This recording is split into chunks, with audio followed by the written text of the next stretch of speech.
We're joined by Matt Kenseth, driver of the number 20 DeWalt FlexVolt Toyota for Joe Gibbs Racing. Matt, pretty darn good at this racetrack. 2 wins, 3 poles, 13 top 10s. What has made you so good at this racetrack, particularly recently? Well, probably the same things that made me so bad last time we were here, just fast race cars. I think after they paved it, we had a couple of years there where we just had really fast cars, and then kind of things went right in the race, and we were able to capitalize on that. So, as good as your last race, our last one here, we ran really, really bad. So looking forward to getting on a track today and hopefully redeeming ourselves this weekend. Okay, we'll open the floor up for questions. If you have a question, please raise your hand. We'll go to Holly, then to Claire, and then to Bob. Holly Kane, NASCAR.com. Matt, having said that, I would assume, however, looking at your statistics, that this is a good place that you feel like to come in and have to race, to be in the position you are and have to race yourself in. And secondly, if you could address driving school buses for you. Yeah, I mean, there's only, 5 races left, last race of the round. We're kind of running out of races this year. Obviously, winning's been important to us, and we haven't been able to do that in about a year and a half. So, with all that being said, if we can't, run good here, we're probably not going to run good anywhere the rest of the year, even though Martinsville is very unique, and I always feel pretty good going there. But this has always been, like you say, kind of, I feel like one of my better racetracks from a driver's standpoint. It's a pretty basic racetrack, 1.5 miles, still not very bumpy. There's multiple banking, but, your intermediate stuff, if it's ever going to run good, it should run good here. So hopefully we can make it run good. We'll go to school. No progress in the school bus job yet. That was 95% a joke. We'll go to Claire, then to Bob, then to Dominic. Maybe. Claire Relang, Sirius XM NASCAR Radio. Talking about the characteristic of this track, other than the fact that it's a cutoff race, and I know you race hard every single race, what is the characteristic of this track that makes it, we've had such crazy things happen here over the years. Is there anything beyond the fact that it's the cutoff race, it's in the playoffs, that makes it so?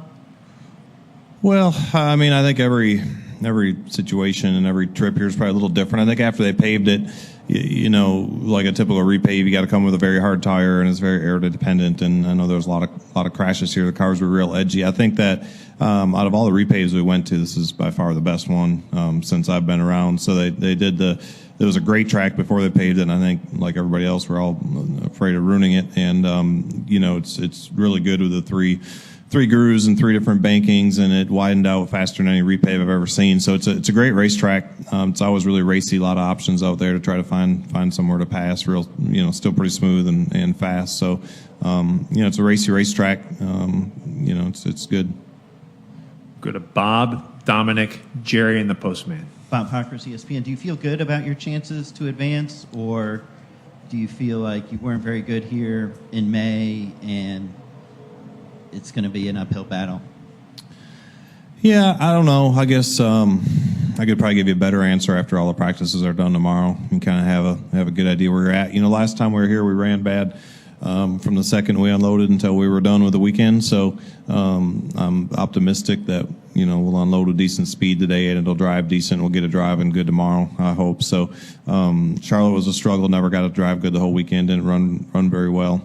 And Talladega. So hopefully we go this weekend and perform well. Obviously we had, 8 months to collect stage points and bonus points and get wins and do all that. And even though we finished last weekend, we're still, out of the next round so far, because of all the bonus points and stuff that we did not collect. So we got to go there and have a solid run, obviously, to get to the next round.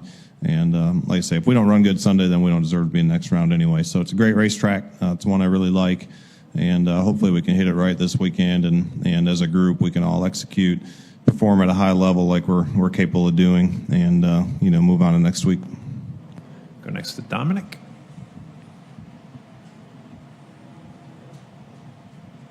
Dominic Ottergone with the RacingExperts.com and ESPN Radio Albuquerque. Being a playoff elimination race, how much has that been on your mind, I guess, the last few days and in the hours leading up to this race weekend? Yeah, I mean, it hasn't been a lot, really. I mean, there's, like I said, you have all year to collect all those points, which we didn't do a very good job of getting very many. And then I think that, I know Talladega is very unique, but, all three races are equally as important, really. If you look at Martin and Brad, they got their wins the first 2 weeks, so then this week doesn't really matter. It still does. You want to collect, bonus points and all them things, playoff points, whatever. But each race is equally as important. So, they always, I guess, feel more important the way everybody looks at them when it's actually a cutoff race, because you don't have next week if you don't perform well in this race. You do, but not as live for trying to run for a championship. So, but to me, it's just another weekend, another opportunity to go out and try to win and try to get this ship turned around a little bit. Go to Jerry, then to Steve, and then back to Holly. Jerry Jordan, KickingTheTires.net and PRN. Matt, last time you were P1 in the media center, you had big news for us on your future. Do you have any news for us now on your future going into next year? Nah, just hour from now we're ready to hit the racetrack, try to get running, good this weekend. So nothing beyond right now. I feel like we got a lot to do yet in 2017. Not really, still kind of in the same spot. Not really worried that much about next year. Really have anything I want to talk about? Steve Post, Motor Racing Network. Matt, as stages unfold, as the race unfolds on Sunday, are you a driver that kind of wants to know what's going on with those around you or not? How does that work internally with your team? They've got obviously computer systems and everything. They're monitoring it well. How do you like to manage that, knowing it's a moving target stage by stage, sometimes lap by lap, actually? Yeah, I don't really want to know anything unless there's something I can do about it. If it's the last lap and there's somebody 2 feet in front of you, then obviously you want to know you need that spot, kind of like, Newman at Phoenix that year type of thing. You need one spot or something you can do about it. But other than that, I don't want to know. I don't want to add any more to their plate than what they already have to figure out race strategy and adjustments and trying to capitalize on every stage and get as many points as we can. So I think you just go out with the idea of trying to, sit in a pole, win all the stages, and win the race, then you're in for sure. Other than that, I guess when it gets down to the end, when it's all over, you want to know, obviously, whether you're in or not.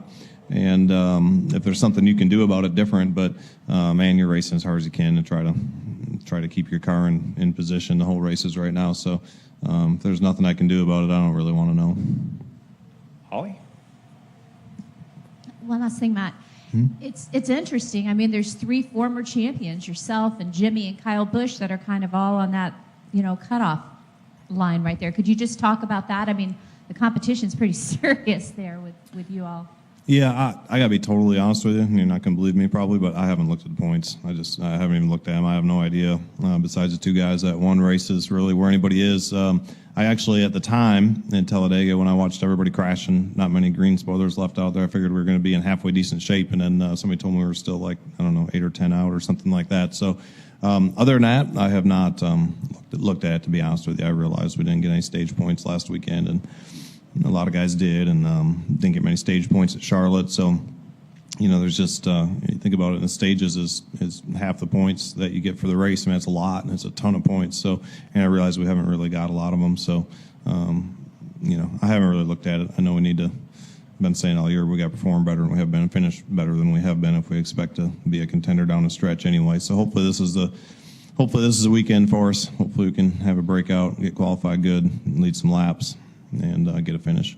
Yeah, Kevin, Matt, Randy Kovitz, Kansas City Star and USA Today. To follow up on that question, the fact that you and Jimmy and Kyle are kind of in peril, and even Kevin, would help him to win. He doesn't totally need one, but what does that say about this series right now and the competition that 4 champions are kind of on the brink?